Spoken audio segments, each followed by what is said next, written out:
Finally Android का जानी दुश्मन हार्मनी ओएस लॉन्च हो चुका है, जो कि चाइना में होंगमेन ओएस के नाम से होगा और वर्ल्ड वाइड इसको हार्मनी ओएस बोला जाएगा। आपको बता दूं इसके सारे फीचर्स, तो ये माइक्रो कर्नल बेस्ड आर्किटेक्चर होगा। इसका मतलब ये होता है कि डिफरेंट थिंग्स यानी कि smart watch, TV, smartphone, speaker, fridge और बाकी सब चीज़ों में काम करेगा। तो सिर्फ एक ऑपरेटिंग सिस्टम, जिसकी वजह से ये चीज़ों को सिंपल बना देगा और आसान बना देगा यूज़ करने में, जैसे कि एप्पल का इकोसिस्टम है। और इसमें आपको zero latency plus seamless experience मिलेगा और आज के टाइम से ये आपको 5 गुना सिक्योरिटी प्रोवाइड करेगा।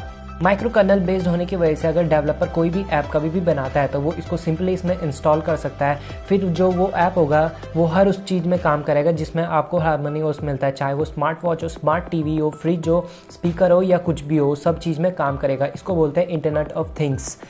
और ओपन सोर्स होने की वजह से ये एंड्रॉयड की सारी ऐप्स को सपोर्ट करता है और ये दूसरे मैन्युफैक्चरर को ये भी ऑफर कर रहा है कि आप हमारे ओएस को अपने गैजेट्स में यूज़ करिए और उनको बेचिए। If you talk about the performance, ये 60% ज़्यादा फास्ट होगा एंड्रॉयड से, जिसकी वजह से आपके फ़ोन की, स्मार्टफोन की टास्किंग स्मूथ हो जाएगी और परफॉर्मेंस बहुत ज़्यादा इंक्रीज़ हो जाएगी। यही नहीं, ये एप्पल के iOS से भी काफ़ी ज़्यादा फास्ट होने वाला है। ये सब इसके एक फीचर की वजह से होता है जिसका नाम है डिटर्मिनिस्टिक लेटेंसी इंजन। ये स्पेशली टास्क को अलग अलग मैनेज करता है, उनको परफॉर्म करता है। इसकी वजह से रिस्पॉन्स टाइम 25.7% ज़्यादा फास्ट हो जाता है नॉर्मल से। और ये ओएस ऑनर टीवी में पहले ही आ चुका है, पर इस साल के लास्ट क्वार्टर में हमें Huawei Mate 30 लाइट वाले स्मार्टफोन में मिलेगा, जो कि पहले चाइना में लॉन्च होगा, फिर बाकी की जगह लॉन्च होगा। अगर ये ऐसी परफॉर्मेंस प्रोवाइड करेगा तो एंड्रॉयड को काफ़ी पीछे छोड़ देगा और साथ में iOS को भी, और टॉप में अपना खुद का इकोसिस्टम बना लेगा और सारी चीज़ों को सीमलेसली चलाएगा।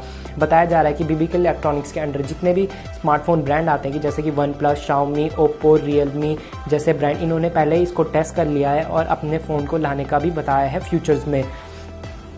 तो दोस्तों, ये थी हार्मनी ओएस के बारे में कंप्लीट डिटेल्स। आशा करता हूँ आपको वीडियो अच्छी लगी तो लाइक ज़रूर करें। मेरे चैनल पे नए हो तो सब्सक्राइब करें ऐसी वीडियोस के लिए। मैं सचिन भट्ट, आप देख रहे थे नॉलेज पावर। मिलते हैं आपसे अगली वीडियो में। Till then good bye and take care.